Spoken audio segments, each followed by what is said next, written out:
আজকে Facebook browsing করতে করতে এমন একটি গল্প খুঁজে পেলাম, যে গল্পটি আজকালকার যুগে ছেলে মেয়েদের জীবনের সাথে একেবারে পুঙ্খানুপুঙ্খানুভাবে মিলে যাবে।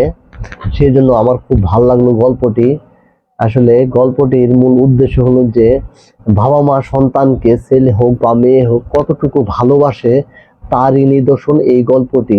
যে ভাই এই গল্পটি লেগেছে তার জন্য তাকে আমার পক্ষ থেকে ধন্যবাদ। গল্পটি খুব ভালো লেগেছে আমার। আপনাদের কিরকম লেগেছে গল্পটি শুনে লাইক কমেন্ট করবেন। তাকে আমার পক্ষ থেকে ধন্যবাদ। গল্পটি খুব ভালো লেগেছে আমার। আপনাদের কিরকম লেগেছে গল্পটি শুনে লাইক কমেন্ট করবেন। প্রেম করে পালিয়ে যাওয়া মেয়ের প্রতি এক বাবার বেদনাদায়ক চিঠি। মারে, শুরুটা কিভাবে করব বুঝে উঠতে পারছিলাম না। যেদিন তুই তোর মায়ের অস্তিত্ব ছেড়ে ভূমিষ্ঠ হয়েছিলি, সেদিন থেকে তোকে মা ডাকতে শুরু করলাম। তোকে মা ডাকতে গিয়ে নিজের মা হারানোর ব্যথাটা ভুলে গিয়েছিলাম। তোর মাও তোকে মা ছাড়া কখনো অন্য নামে ডাকেনি। বিদ্যালয়ের প্রথম দিন শিক্ষক তোর নাম জিজ্ঞেস করেছিলেন। তোর মা বলে ডাকতে ডাকতে তোর ডাক নামটাও ভুলে গিয়েছিলাম। তোর নাম বলতে না পারাই সবাই আমাকে নিয়ে হাসতেছিল। তাই চিঠির উপরে তোর নামের জায়গায় মা লিখছি। হঠাৎ করে তুই এভাবে চলে যাবি তা আমি বুঝতেই পারিনি। ছেলেটা যেদিন বাইরে ব্যাগ হাতে নিয়ে তোর জন্য অপেক্ষা করছিল, কখন তুই দরজা খুলে বাইরে বের হয়ে আসবি, তখন আমি ভেতরে বসে রবের কাছে প্রার্থনা করছিলাম আর ভাবছিলাম আর কতটা ভালোবাসতে পারলে তুই আমাকে ছেড়ে চলে যাবি না।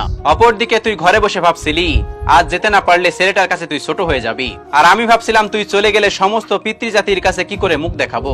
জানিস মা, তুই তোর 3 বছরের ভালোবাসাকে খুঁজে পেয়েছিস, কিন্তু আমার জীবন থেকে 20 বছরের ভালোবাসা হারিয়ে গেছে। মারে, প্রত্যেকটা বাবাই জানে রক্ত পানি করে গড়ে তোলা মেয়েটা একদিন ঠিকই অন্যের বাড়ি চলে যাবে। তারপরও একটুকু কৃপণতা থাকে না বাবাদের ভিতরে। বাবাদের ভালোবাসা শামুকের খোলসের মতো। মারে, বাবাদের বাহিরটা শক্ত হলেও ভেতরটা কিন্তু খুবই নরম হয়ে থাকে। বাবারা সন্তানদের কতটা ভালোবাসে তা কখনোই বোঝাতে পারে না। জানি মা, আমার লেখাটা পড়ে তোর খারাপ লাগতে পারে, কিন্তু কি করব বল।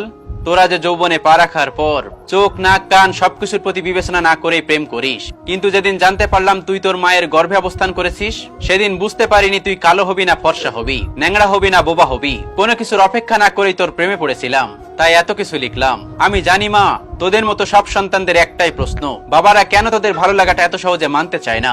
উত্তরটা তোর ঘাড়ে তোলা থাকলো। তুই যেদিন নিজে মা হবি সেদিন নিজেই নিজের উত্তরটা পেয়ে যাবি। তোরা যখন একটা ছেলের হাত ধরে পালিয়ে যাস, তখন ওই ছেলে ছাড়া জীবনে আর কারোর প্রয়োজন বোধ করিস না। ভালো থাকিস মা, ইতি তোর হতভাগা বাবা। আমরা সন্তানেরা বাবা মাদের একটু বোঝা উচিত তারা কি চাই, তাদের কোনটাতে ভালো লাগে। আল্লাহ রাব্বুল আলামিন আমাদের সবাইকে বোঝার তৌফিক দান করুন। আমিন।